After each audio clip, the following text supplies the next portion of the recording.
आज हम first year biology chapter number 4 में न्यूक्लियस की फर्दर स्टडीज करेंगे। इससे पहले हमने न्यूक्लियस के बारे में यानी न्यूक्लियस का इंट्रोडक्शन कर लिया था। यानी हमने कहा था कि प्लांट सेल के अंदर और एनिमल सेल के अंदर न्यूक्लियस का क्या फर्क होगा, कि प्लांट सेल में न्यूक्लियस साइड पे होता है, लाइक हेयर,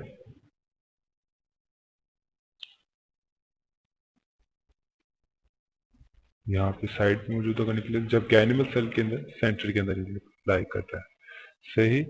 और फिर हमने न्यूक्लियस का स्ट्रक्चर पढ़ा, लाइक न्यूक्लियस का स्ट्रक्चर बनाए, so it was double membrane bounded, इसकी दो मेम्ब्रेन्स थी इस तरह। फिर इसके अंदर छोटे छोटे सुराख थे जिसे हमने न्यूक्लियर पोर्स का नाम दिया था। ये सही, यानी आउटर मेम्ब्रेन थी इसकी, न्यूक्लियस की आउटर मेम्ब्रेन, फिर इनर मेम्ब्रेन, इनर मेम्ब्रेन के बाद बीच में ये सारा जो था न्यूक्लियोप्लाज्म बनता था। यानी जो साइटोप्लाज्म और न्यूक्लियोप्लाज्म को जो सेपरेट करता था वो इसकी न्यूक्लियर इन्वेलप था, जिसके अंदर आउटर मेम्ब्रेन इनर मेम्ब्रेन है, ठीक है। और इस न्यूक्लियर इन्वेलप के अंदर ये सारा का सारा न्यूक्लियोप्लाज्म था। न्यूक्लियोप्लाज्म के अंदर फिर सेंटर के अंदर एक डार्क रीजन था जिसे हमने न्यूक्लियोलस कहा था, न्यूक्लियोलस। फिर उसके बाद इसके अंदर जो नेटवर्क था बिछा हुआ, यानी कुछ फाइबर्स मौजूद थे, धागे नुमा कोई चीजें थी इसमें, उसे हमने क्रोमेटिन कहा था। So it was chromatin. हमने इनर मेम्ब्रेन न्यूक्लियर इन्वेलप का सारा फंक्शन पढ़ा था कि क्या करता है। इसने सेपरेट किया था बाहर साइटोप्लाज्म को और अंदर न्यूक्लियर प्लाज्म को। फिर इसमें न्यूक्लियर पोर्स से, ये जो आपको नजर आ रहे हैं न्यूक्लियर पोर्स जो से थे वो ट्रांसपोर्ट के लिए यूज हुए थे, कि बहुत से मटेरियल को इन एंड आउट लेके जाते हैं न्यूक्लियर पोर्स। और इसके अलावा न्यूक्लियोप्लाज्म के अंदर सारा क्रोमेटिन नेटवर्क पड़ा होता था, जो कि डीएनए मैंने नाम दिया था इसे।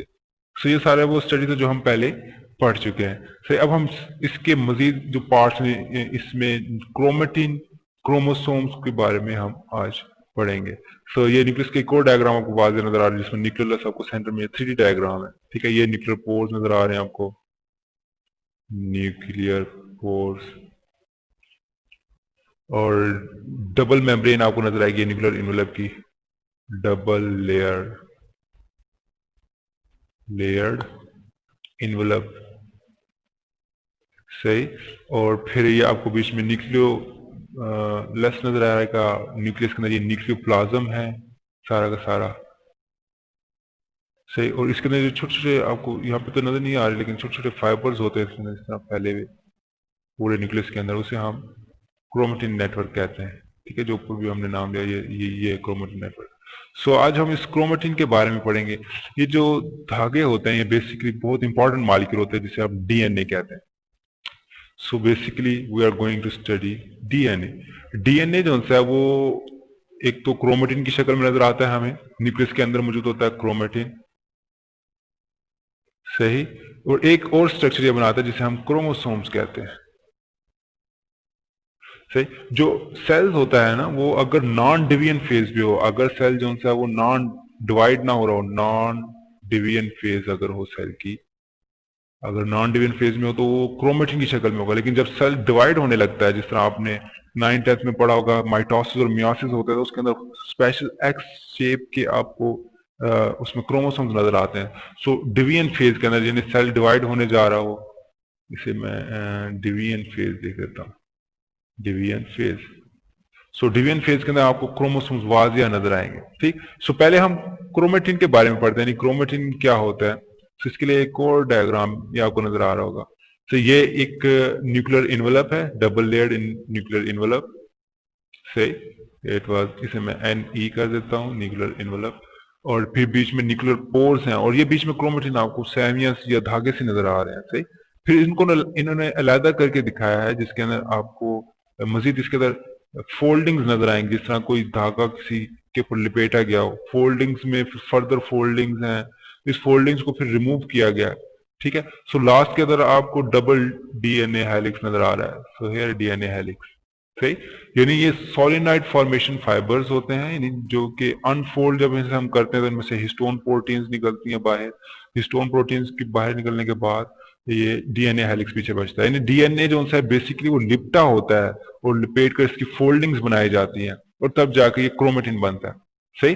फिर बाज का यही क्रोमेटिन फर्दर फोल्डिंग्स करता है, like this chromatin further folds, further folding होती है, या इसे आप सुपर फोल्डिंग भी कह सकते हो, फोल्ड्स नहीं सॉरी फोल्ड्स, फर्दर फोल्ड होता है, या इसे हम सुपर फोल्डिंग्स कह सकते हैं। इसके अंदर मजीद बल आते हैं और ये फिर कंडेंस होता है, ठीक है, इसे कंडेंसेशन कहते हैं। सुपर फोल्डिंग को या फर्दर फोल्डिंग ऑफ क्रोमेटिन को हम क्या कहते हैं, कंडेंसेशन। और ये सेल डिवीजन के फेज में होती है। अगर आपको थोड़ा बहुत याद हो, जो प्रोफेज होता था, प्रोफेज के अंदर कंडेंसेशन ऑफ क्रोमेटिन होता था।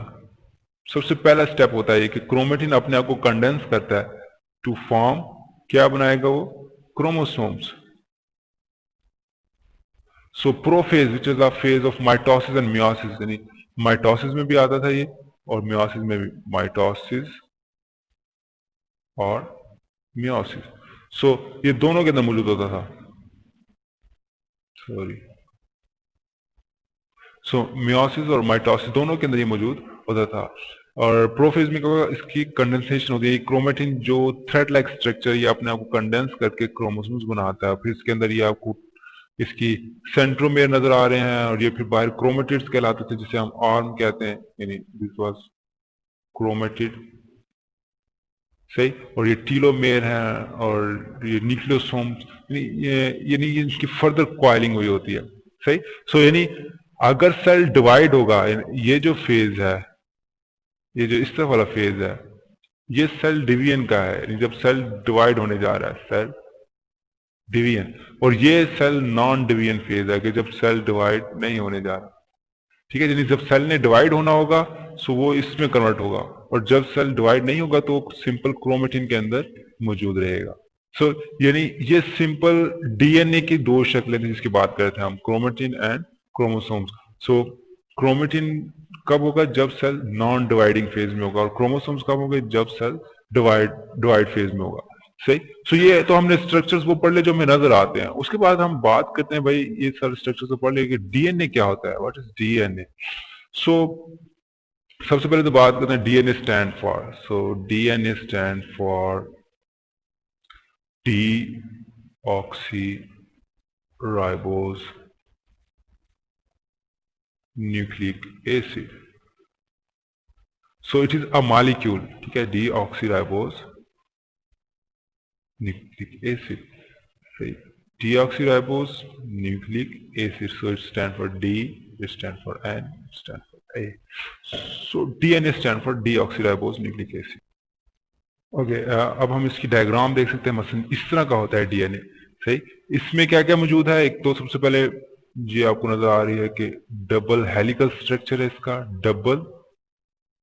डबल भी है और साथ हेलिकल स्ट्रक्चर में आ रहा है, ठीक है। जिस तरह हेलिक्स वांडिंग हुई हो जिस तरह, और बीच में आपको ये यानी कुछ स्टेयर्स, जिस तरह सीढ़ियां होती हैं, सीढ़ियों की तरह पे आपको स्टेयर्स नजर आ रही हैं, जिसके अंदर एडेनिन, यानी ये बेसिस होती हैं चार, adenine, thiamine, guanine and cytosine. से एडेनिन जो सा वो थायमिन के साथ पेयर होता है, गवानीन साइटोसिन के साथ पेयर होता है, सही। और इस तरह इनकी आपस में ये दोनों जो सी चेन्स है, ये नॉन कोवलेंट इंटरेक्शन होता है, ठीक है। इन दोनों के दरमियान जो है ना, वो यहाँ पे हाइड्रोजन बॉन्डिंग बनती है। वैसे ये इस चैप्टर का टॉपिक नहीं है, जब हम डीएनए पढ़ेंगे उसके अंदर ये चीज आएगी, लेकिन फिर भी आपकी इंफॉर्मेशन के लिए एडेनिन और थायमिन दो बेसिस हैं, ठीक है। इनके स्ट्रक्चर्स होते हैं रिंग्स के अंदर, ठीक है, यानी जिस तरह बेंजीन रिंग होते हैं इस तरह इनके भी रिंग्स होते हैं। तो यानी रिंग्स की शक्ल में ये स्ट्रक्चर्स होते हैं जो आपस में हाइड्रोजन बॉन्डिंग बनाते हैं।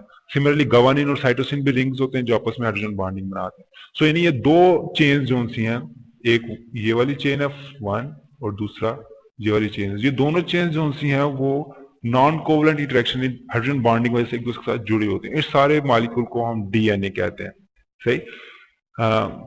इसमें ये जो बैंड नजर आ रहा है इसके अंदर दो चीजें होती हैं, एक शुगर होता है, one is sugar and other one is phosphate. दो मॉलिक्यूल्स मिलकर ये बैकबोन चेन से बनाते हैं इसकी, शुगर फॉस्फेट बैकबोन। ठीक, ये आपको जो सारे स्ट्रक्चर के अंदर दौड़ती नजर आ रही है, जो बाइंड भी हो रही है। सही, तो इट इज शुगर और इसका फॉस्फेट बैकबोन होता है जिसके आगे टर्मिनल के ऊपर एडेनिन और थायमिन इस तरह नाइट्रोजनस बेसिस जुड़ी होती हैं जो नेक्स्ट के साथ बॉन्ड बनाते हैं। खैर इसकी केमिकल स्ट्रक्चर पे को डिटेल में हम नहीं जाएंगे, सिंपल इंट्रोडक्शन था कि डीएनए होता है किस तरह का। इट्स जस्ट हेलिकल, और आपने इधर भी देखा होगा ये आपको हेलिक्स नजर आ रहा है, so it is DNA helix, जिसको हमने फर्दर डिटेल में देख लिया। यानी कहां से शुरू हुआ था ये, कि अगर सेल नॉन डिविजन फेज पे है तो ये simple fibre thread like structures में होंगे क्रोमेटिन, जो कि कह लें कि इनकी फोल्डिंग्स हुई होती है हिस्टोन प्रोटीन्स पे, डबल हेलिकल स्ट्रक्चर्स में आ जाते हैं। और फिर अगर हम इसको अनवाइंड करें तो हमें डीएनए की जो अपीयरेंस नजर आएगी वो एक्चुअली इस तरह होगी, जिसके अंदर बेस पेयर्स आपस में जुड़े होंगे और ये दो इसकी हेलिक्स स्ट्रक्चर्स होंगे। और दूसरा, जब सेल डिवाइड होने लगेगा सो उस टाइम यही क्रोमेटिन जो है वो फर्दर फोल्ड करेगी, सुपर फोल्डिंग होगी इसकी, और सुपर फोल्डिंग के बाद ये क्रोमोसोम्स बना लेंगे। ठीक है, क्रोमोसोम्स में फिर आपको स्ट्रक्चर इसका में भी पता हो, जिसके सेंटर में सेंट्रोमियर होता है और साइड पे इसके क्रोमेटिड्स होते हैं। अगर ये एक ही क्रोमोसोम्स के हों तो इसे हम सिस्टर क्रोमेटिड्स भी कहते हैं। सेल डिवीजन के फेज के दौरान आपने पढ़ा होगा नहीं। अब इसके अंदर एक बहुत मशहूर प्रोसेस था जो 9th-10th में पढ़ा जाता है कि prophase actually condensation of chromatin होता है। ठीक है, condensation of chromatin to form chromosome, sorry spelling mistake थी। Condensation of chromatin to form chromosome, यानी ये क्रोमेटिन कंडेंस होती है और क्रोमोसोम्स बनाते हैं। उसके बाद हमने डीएनए भी देख लिया, इसका डबल हेलिकल स्ट्रक्चर है, बीच में ये एडेनिन थायमिन और गुआनिन साइटोसिन आपस में जुड़े हुए हैं। ठीक, अब हम आते हैं डीएनए। डीएनए हमने पढ़ लिया, लेकिन डीएनए करता है क्या? जो न्यूक्लियस है ना, इसका एक फंक्शन हमने पहले पढ़ा था कि न्यूक्लियस को हमने कहा था nucleus is just like boss of the cell. ठीक है, बॉस ऑफ द सेल के जितना भी पेपर वर्क होगा, फाइल वगैरह जो से होगी या जितनी भी इंफॉर्मेशन होगी वो न्यूक्लियस के पास होगी। Why? Because all the information जो सी है, इंफॉर्मेशन कोडेड, ठीक है, ये कोड हुआ होता है डीएनए, कोडेड इन डीएनए। ठीक है, डीएनए कह ले कि बहुत बड़ा एक डाटा सिस्टम है जो कि हमारे सेल्स के अंदर मौजूद है। इसके अंदर सारी इंफॉर्मेशन होती है कि कौन सा एंजाइम बनेगा, किस तरह बनेगा, कौन कौन सी चीजें कैसे बनेगी, वो सारी इंफॉर्मेशन डीएनए में होती है जो कि न्यूक्लियस के अंदर प्रेजेंट होता है। तो डीएनए क्या, सॉरी न्यूक्लियस क्या होगा? Boss of the cell. So अब हम देखते हैं कि हाउ इट वर्क्स। सो यहाँ पे एक छोटी सी डायग्राम जिसके अंदर आपको ये सारी चीजें नजर आ रही है। मसलन ये डीएनए है, डीएनए रेप्लिकेशन के जरिए, ठीक है, यानी ये रेप्लिकेट होता है, दोबारा फर्दर डीएनए बना लेता है। Like DNA can be converted into the DNA, DNA की कॉपी हो सकती है। इस प्रोसेस को हम कहते हैं रेप्लिकेशन। रेप्लिकेशन फिर डीएनए से जो सा है वो ट्रांसक्रिप्शन होती है, एक प्रोसेस होती है that is known as a transcription, और बस आरएनए बनता है। ठीक है, अब इसमें आरएनए की 3 टाइप्स हैं फर्दर, ये भी आपने शायद पढ़ी होंगी। इसमें एक राइबोसोमल आरएनए है, ट्रांसफर आरएनए है एंड मैसेंजर आरएनए है। सही, आरएनए बनता है। तो इस प्रोसेस को क्या क्या नाम देते हैं हम? ट्रांसक्रिप्शन। सो ये इंफॉर्मेशन फ्लो हो रही है, यानी डीएनए टू डीएनए जो इंफॉर्मेशन जाएगी वो रेप्लिकेशन के जरिए जाएगी, और डीएनए से फिर जो आरएनए कन्वर्ट होगा, आरएनए एक किस्म का एक मैसेज होता है, ये इनकोडेड मैसेज जो कि डीएनए की इंफॉर्मेशन का मैसेज होता है। सही, यानी ओरिजिनल कॉपी डीएनए के पास होती है जिसकी फोटो कॉपी बनती है आरएनए की शक्ल में। सही, सो ओरिजिनल कॉपी से हमारे पास फोटो कॉपी आरएनए आया, इस प्रोसेस को हमने ट्रांसक्रिप्शन कह दिया। ठीक है, अब ये टीआरएनए, आरएनए और मैसेंजर आरएनए, ये तीनों मिलके आगे जाके फर्दर प्रोटीन्स बनाते हैं, दे डेवलप प्रोटीन्स। और इस दफा इस प्रोसेस को कहते हैं हम ट्रांसलेशन। इस प्रोसेस को क्या कहते हैं कि हम? ट्रांसलेशन। सो डीएनए से डीएनए कॉपी हुआ, रेप्लिकेशन, डीएनए से आगे आरएनए बनाए, ये ट्रांसक्रिप्शन है। फिर आरएनए आया, उसने पॉलीपेप्टाइड चेन बनाई, सो पॉलीपेप्टाइड चेन मींस प्रोटीन्स बनाई, उसको हमने ट्रांसलेशन कह दिया। सही। सो यानी ये इंफॉर्मेशन फ्लो हो रही है, इंफॉर्मेशन डीएनए से आगे प्रोटीन की शक्ल में बन रही है। और ये प्रोटीन्स हमारी बॉडी के बहुत से पार्ट्स बनाती है, लाइक हमारी जो मेजर बॉडी पार्ट्स हैं, they are made part proteins. So इन सबको कौन कंट्रोल कर रहा है? पीछे डीएनए। यानी अगर हम कहें कि इस चेन में से हम डीएनए की इंफॉर्मेशन निकाल दें तो हमारे पास कुछ भी नहीं बचेगा। ठीक है, ना टीआरएनए बनेगा, ना टीआरएनए के बाद कोई ट्रांसलेशन होगी, ना प्रोटीन्स होगी। ठीक। फिर इसके अंदर इंजाइम्स होते हैं। ठीक है, मसलन कौन कौन से? डीएनए पॉलीमरेज होते हैं, आरएनए पॉलीमरेज होते हैं, ट्रांसक्रिप्शन फैक्टर्स चाहिए होते हैं, इसके अलावा एटीपी चाहिए होते हैं इस काम के लिए, न्यूक्लियोटाइड्स। ये सारे के सारे जो है ना, वो उसके क्या लेंगे, न्यूक्लियोप्लाज्म का हिस्सा होते हैं। They are part of the nucleoplasm. ठीक है, न्यूक्लियोप्लाज्म के अंदर सारी चीजें मौजूद होती हैं, ये सारी हेल्प करती हैं डीएनए से आरएनए बनने में। और आरएनए फिर बाहर आता है राइबोसोम्स के पास, राइबोसोम्स में जो है वो ट्रांसलेशन करते हैं। अब चले थोड़ा सा फर्दर डिटेल कर ले। मसलन जो आरएनए होता है, it is the part of ribosomes. ठीक है, ये राइबोसोम्स के अंदर होता है, क्योंकि राइबोसोम्स जो से थे, हमने जब पढ़ा था, हमने कहा था ये राइबो न्यूक्लियोप्रोटीन्स हैं। सो ये आरएनए उसके अंदर मौजूद होगा। टीआरएनए जो सा है, ये साइटोप्लाज्म में मौजूद होता है and they carry amino acids. ठीक है, यानी ये एक गाड़ी की तरह होता है, ठीक है, जिसकी सीट के ऊपर अमाइनो एसिड बैठा होता है। सही। तो इसने यानी जब प्रोटीन्स बनती तो ये अमाइनो एसिड ले लेके आता है। सही। जब ट्रांसलेशन अभी हम डिटेल में नहीं पढ़ेंगे, ट्रांसलेशन के टॉपिक में आप इसके अंदर मजीद जान सकते हैं। और इसके बाद एमआरएनए होता है। एमआरएनए के पास सारा का सारा कोडेड मैसेज होता है, कोड होता है इसके पास, कोडेड मैसेज अकॉर्डिंग टू विच, ठीक है, इसके अकॉर्डिंग ही अमाइनो एसिड अरेंज होते हैं। ठीक है, अमाइनो एसिड्स अरेंज। सही। यानी इसके अकॉर्डिंग अमाइनो एसिड अरेंज होते हैं। सो वो ट्रांसलेशन और ट्रांसक्रिप्शन किस तरह होती है, वो फर्दर डिटेल्स है। सो यानी ये डीएनए से इंफॉर्मेशन फ्लो था। ठीक है, बेसिकली हम पढ़ना चाह रहे थे इसमें information flow. So this was information flow from DNA, information कि किस तरह डीएनए से इंफॉर्मेशन आगे प्रोटीन्स बनाने तक कैरी ऑन रहती है, इंफॉर्मेशन फ्लो। ठीक है, बाद दफा इसे सेंट्रल डॉगमा थ्योरी भी कहा जाता है। दूसरा नाम इसका क्या है? Central dogma theory. Very important. यानी आप कह लें कि लाइफ साइंसेज के अंदर ये थ्योरी सबसे इंपॉर्टेंट है, क्योंकि हमारे जो सेल्स हैं, जो basic structure and functional unit है, वो सारे जो प्रोसेस कर रहे होते हैं, वो इसी इंफॉर्मेशन फ्लो के जरिए करते हैं, इसी इंफॉर्मेशन फ्लो के जरिए। यानी एक्चुअल जो मैसेज होता है वो डीएनए से होता है। अच्छा, चलें आपसे एक सवाल पूछते हैं, डीएनए आता किधर से हमारे पास? How we get DNA? So from parents. ठीक है, कि पेरेंट्स जो से होते हैं वो डीएनए आगे ट्रांसफर करते हैं। सही। रिप्रोडक्शन के दौरान ये डीएनए हमारे अंदर आता है और फिर ये डीएनए से आगे ट्रांसक्रिप्शन होती है, आरएनए बनता है एंड आरएनए से प्रोटीन्स बनती है। सो यानी इट इज इंफॉर्मेशन फ्लो, इसे हम सेंट्रल डॉगमा थ्योरी भी कहते हैं। सो ये तो सारा था डीएनए के बारे में और क्रोमेटिन के बारे में। और इसमें एक चीज मिस कर दी मैंने, क्रोमोसोम्स। क्रोमोसोम्स के ऊपर थोड़ी सी और बात कर लेते हैं। क्रोमोसोम्स जो कि कब अवेलेबल होते हैं? जब सेल डिवाइड करेगा, नहीं सेल डिवीजन फेज के जरिए अवेलेबल होते हैं। सो क्रोमोसोम्स की तादाद हर ऑर्गेनिज्म के अंदर डिफरेंट होती है। मसलन मैन के अंदर जो है ना, ह्यूमंस के अंदर, यानी ह्यूमंस के अंदर 46 क्रोमोसोम्स होते हैं, यानी 23 का पेयर होता है। दूसरे लफ्जों में से कह सकते हैं 23 का पेयर होता है। और इस तरह फ्रॉग के अंदर जो है वो 26 मिलेंगे आपको। ठीक है, यानी 13 का पेयर होता है। एक फ्रूट फ्लाई होती है जिसे ड्रोजोफिला मेलानोगेस्टर कहते हैं।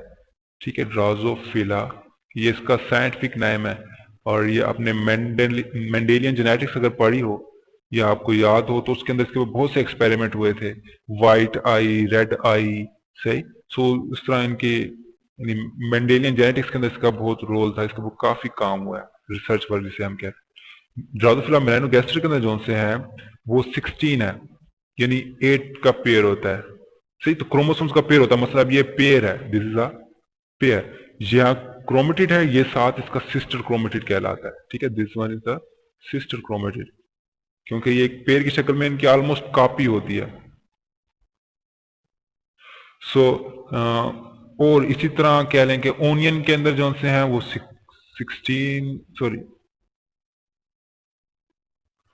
16 मिस्टेक हुई कि जो ड्रोसोफिला है इसके अंदर 8 टोटल होते हैं, 8 पेयर्स नहीं होते बल्कि 8 टोटल क्रोमोसोम्स हैं, यानी टोटल 8 क्रोमोसोम्स हैं और ये 4 का पेयर बनेगा, ठीक है। एक्चुअली जो ओनियन होता है जिसे हम प्याज बोलते हैं, ओनियन के अंदर जो है वो 16 क्रोमोसोम्स होते हैं, यानी उसके अंदर 8 का पेयर क्रोमोसोम्स का बनेगा, ठीक। अच्छा, ये पेयर से क्या मुराद है, यानी अगर हम इसके 8 क्रोमोसोम्स बनाएंगे ना, so basically they will look like this, ये 2 क्रोमोसोम्स ये हो गए, इस तरह 2 ये, फिर में भी एक इस तरह का क्रोमोसोम हो, एक इस तरह का, यानी ये मैं जस्ट एग्जांपल देने की बात कर रहा हूँ, यानी इस तरह के 4 पेयर्स बनेंगे, सही। सो इस तरह ओनियन के 16 पेयर होंगे, ह्यूमंस में 23 पेयर्स होंगे, फ्रॉग में 13 पेयर्स होंगे। इस तरह पोटैटो की एग्जांपल दी हुई है कि पोटैटो के अंदर कितने होंगे, 48। सो इसके अंदर 24 पेयर्स होंगे, सही। इस तरह पोटैटो के बाद इन्होंने गार्डन पी प्लांट के ऊपर भी बहुत से एक्सपेरिमेंट हुए हैं, आपको पता होगा, ये मेंडल्स ने किए थे।